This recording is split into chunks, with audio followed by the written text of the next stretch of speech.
So today we have Foluke Akanni, housing policy organizer from Housing Action, Illinois, here today to answer some questions. So thank you for being here. Thanks for having me. Mhm. So I want to start off by asking, what is the mission behind Housing Action, Illinois? I think our mission really with Housing Action, is to expand and protect affordable housing and to end homelessness. And Housing Action does that in various ways. I work in the policy team, which I'm really passionate about, and we do that through like policy and advocacy. So which means that we're talking to legislatures, we're also talking to people with lived experiences, talking to folks who are working in the industry with housing providers, with continual care folks, with different types of people to build people power and voice power and kind of use that to make sure that policy is being pushed that will benefit especially folks who need it the most. And that is when we talk about homelessness and also affordable housing, is the folks who are the lowest of income and who are trying to be stably housed in the state of Illinois. Hmm. Thank you for explaining that. Um, I believe housing is a basic right, and people shouldn't people should have access to affordable housing, and Yeah, they shouldn't be penalized for not being able to afford their rent, yeah, especially during a global pandemic.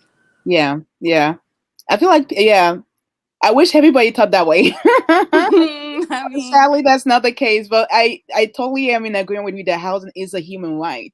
mhm, We've seen mhm, before, like if you get somebody who has stable housing, then everything else comes in place. If yeah, you get somebody who was previously homeless and you give them a home, everything else, their like medical needs, everything else that needs, even them getting a job, also as long as they're stably housed, they can meet other needs that needs to be that they might need in the that they're struggling with that they might need at that particular time. So when you talk about like being stably housed as human right, that's the like I guess in the like when you talk about like is it Milo the hierarchy of needs, like if you have housing, mhm. I think that's just common sense, just to have housing as a stable way to kind of move your life forward or just to be a productive human. So I would say I've benefited from affordable housing my entire life, growing up and now. yeah. Yeah, I have very affordable rents in Logan Square, which, as we Nice. all know, Nice. is currently gentrifying. Yeah, yeah. You can say that Mm. same thing about like Uptown too, because Mm. Uptown has gone through gentrification, and it's still. I used to work at One North Side, and before there used to be like a big homeless population that kind of made their own. They made just made I think under that bridge in get the name of the street by the Lakeshore Drive. They made that place their home, and sadly, they were kicked out of there because of gentrification and because the other men in that space didn't support it. So Hmm. Yeah. I mean, the whole city is gentrifying. Or the whole world feels like it's gentrifying. Well, I want to ask, can you talk about your backstory and how you became involved as an organizer with Housing Action, Illinois? yeah, so it's kind of like I don't know. It's a roundabout story. So I guess I can go like backwards. I'm aging myself, but I'm going to go way back. Okay. When I graduated college, I did America Vista, and I worked Hmm. in a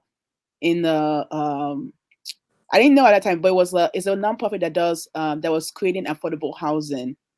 This I lived in Minneapolis, St. Paul, the Twin Cities area. So this area was getting gentrified, going through gentrification, and a lot of people were.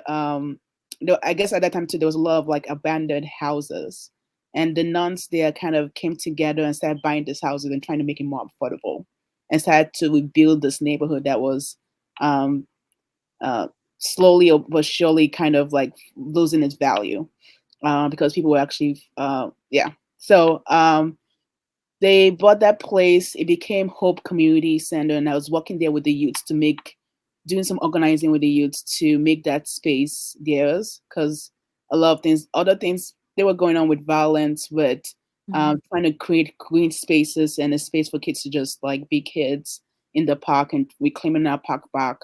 And then also doing stuff around like I didn't know at the time, but it was affordable housing, making sure that folks they were building affordable housing in that area to make sure that the place was affordable. So after that, kind of went back to school, and then when I came to Chicago, actually, I started doing more organizing work with around just environmental things. So I worked for a nonprofit where I worked in community and talking about like utility policy, energy efficiency, waterization, and all things kind of like environmental and utility related.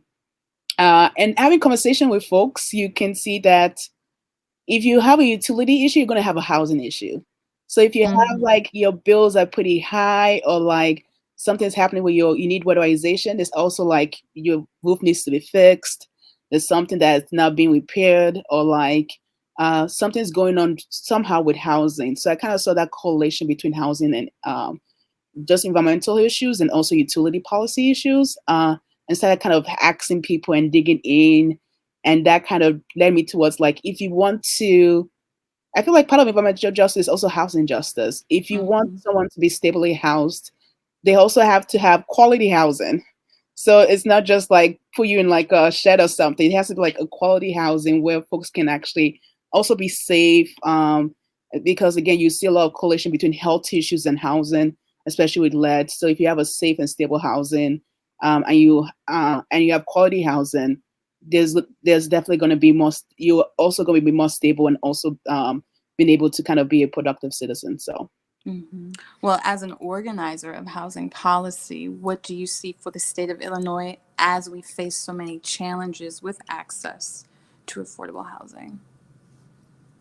I think what I see as a challenge or issue is like even talking to folks in the Chicago area and outside of Chicago, all over Illinois, just like doing one-on-ones or just having conversations with them, is that Illinois doesn't have we don't have enough affordable housing. And I think you can see that too. Like Mhm. even I live in Rogers Park area, and I Mm. feel like rent is getting high. Yeah, my rent's going up too. Yeah, yeah. So you can just tell like the even like in the pandemic era, even with pandemic, us going through a pandemic, you can see that even after the pandemic, people are still kind of increasing rent, and people it's still not affordable. I think the pandemic kind of showed the housing crisis in Illinois. Mhm.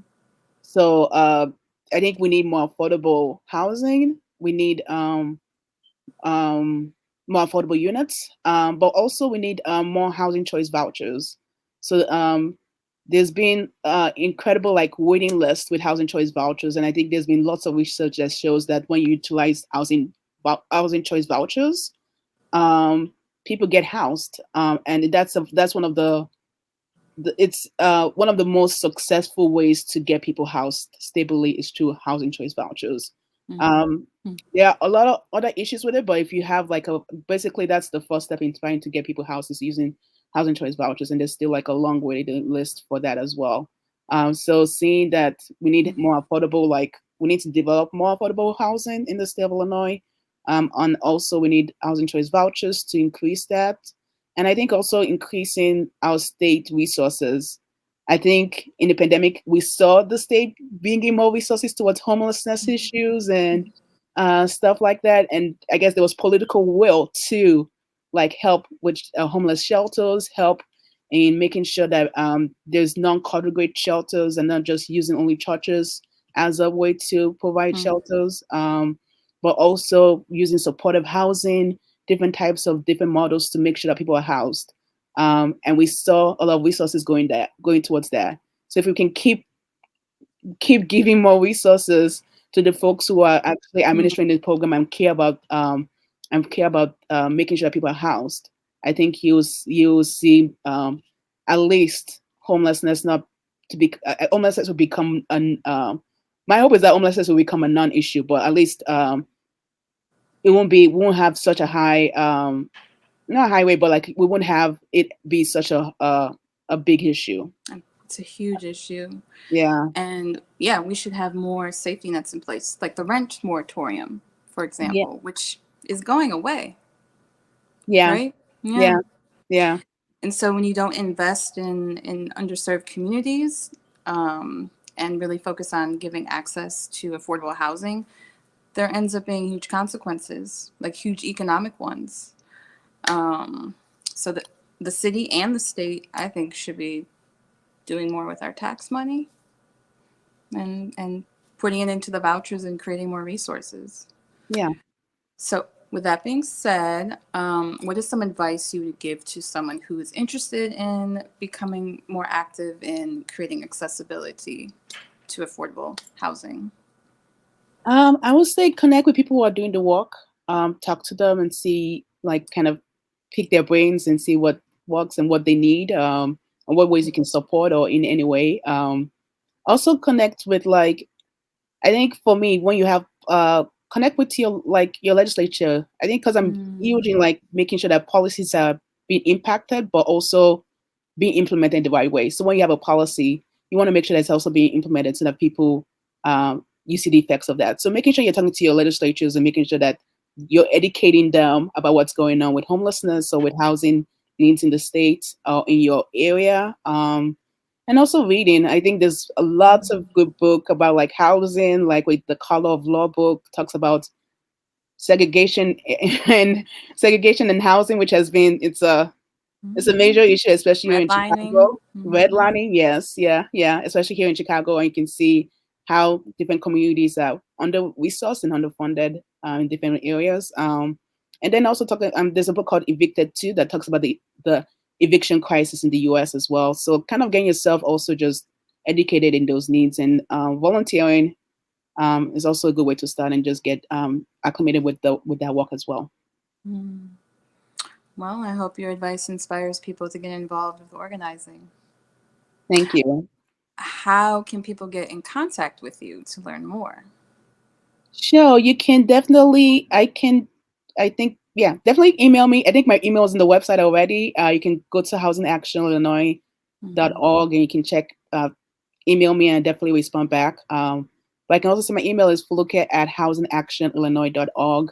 You can reach out. And then you can also follow Housing Action in different social medias. I think we have Twitter, all the work. Mm, So you can definitely follow us. I think Twitter is the best way to kind of also be informed about some of the issues that are going on when it comes to housing issues as well. excellent. Well, those are all the questions I have for today. I want to say thank you for all the work that you're doing for the community. It's really important. We need more people in the world like you. Thank you, Jessica. Thank you. Thanks for having me.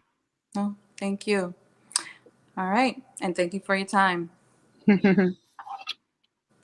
Bye.